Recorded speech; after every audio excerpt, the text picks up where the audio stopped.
Olá, alunos do quinto ano, aqui é a professora Aline e hoje nós vamos dar prosseguimento na nossa matéria de História. Peço a vocês que abram a apostila de vocês na página 18 e prestem bastante atenção, porque essa matéria aí cai muito em provas, tá, gente? Inclusive nas provas do Enem, tá?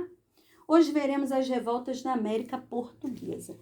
Então, gente, desde o início da colonização, os governantes portugueses exigiam, gente, que grande parte das riquezas produzidas aqui no Brasil fossem levadas para Portugal.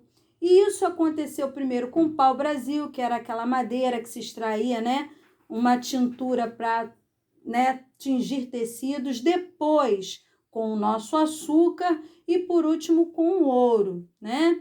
E com o passar do tempo, isso criou, gente, um sentimento de revolta nos moradores daqui do Brasil, da colônia, contra esses abusos e injustiças que eram cometidas pelo governo português em relação às pessoas que viviam aqui. Por isso, gente, aconteceram diversas revoltas onde hoje, gente, é o território brasileiro. Uma dessas revoltas foi a revolta de Beckman, tá? O que aconteceu nessa revolta de Beckman em 1864? Aconteceram rebeliões coloniais aqui no Brasil, tá? Isso cai muito no Enem, pessoal, então presta atenção. Muitos colonos queriam capturar e escravizar os índiozinhos para utilizar eles como mão de obra escrava. A gente viu que isso não dava muito certo, né? Mesmo porque contrariava os padres jesuítas, que na época defendiam a proposta de ensinar ao índio, né, aculturar o índio, ensinar a cultura do europeu, a língua, os costumes, né, e até a religião católica, né? E a partir de 1650, a capitania do Maranhão começou a passar por grave crise econômica provocada pela redução dos preços do açúcar no mercado internacional. Sem condições, gente, de pagar os altos preços cobrados pelo escravo africano, os senhores de engenho da região ali organizavam tropas para invadir as missões, que eram, né, aqueles lugares onde ficavam os jesuítas e os índios, e capturavam, sequestravam os índios e levavam os índios para trabalho escravo. E essa atitude provocou protesto dos jesuítas junto ao governo português, que interveio e acabou, né, reeditando a proibição de escravizar indígenas aldeados. Então, para suprir essa mão de obra da capitania e governo português, criou a Companhia Geral do Comércio do Maranhão em 1682 e tinha a responsabilidade de introduzir na região 500 escravos negros por ano, durante 20 anos. E essa companhia não conseguiu, no entanto, cumprir seus compromissos e agravou ainda mais a crise de mão de obra.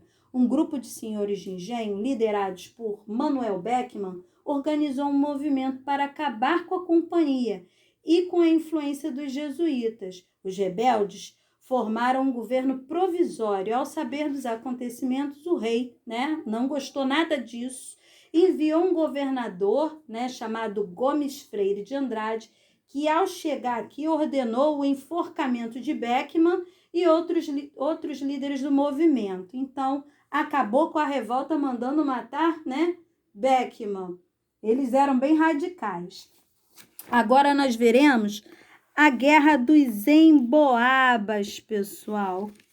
Bom, sintetizando aí, gente, a Guerra dos Emboabas foi, gente, uma revolta pelo direito de exploração com exclusividade das jazidas de ouro descobertas na época, tá? Porque o que acontecia? O rápido e caótico fluxo de milhares de pessoas, né, nas regiões das minas logo trouxe os problemas, né? Paulistas, descobridores do ouro de Minas Gerais, sentiam-se no direito de explorar com exclusividade. Só que, no entanto, os portugueses, vindo da metrópole ou de outras partes, né, da colônia, também queriam as jazidas descobertas. Aí houve aquele problema só, tensão, né? Cresceu quando os portugueses passaram a controlar o sistema de abastecimento de mercadoria na região das Minas, isso lá em 1707. E esse conflito teve fim em 1709, com o chamado Capão da Traição, quando muitos paulistas foram mortos por tropas emboabas de cerca de 100 mil homens. Posteriormente, os paulistas organizaram uma vingança contra os emboabas, e entre as consequências dessa guerra tola, podemos destacar o controle mais rígido por parte da metrópole, né? A elevação de São Paulo à categoria de cidade, que é aí que São Paulo realmente virou cidade, né? A criação da capitania de São Paulo e de Minas Gerais do ouro e a descoberta do ouro em Mato Grosso e em Goiás. Então, essa foi importantíssima, elevou até, né, a cidade de São Paulo à categoria de cidade, que até então não era.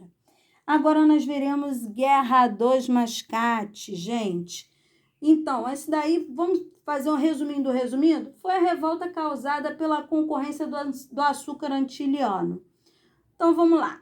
Devido à queda do preço do açúcar no mercado europeu, causado pela concorrência do açúcar antiliano, os ricos senhores de engenho de Olinda, principalmente na cidade de Pernambuco, em 1710, viram-se arruinados. Começaram, então, a pedir empréstimos aos comerciantes do povoado de Recife, os mascates, que cobravam juros super elevados por eles.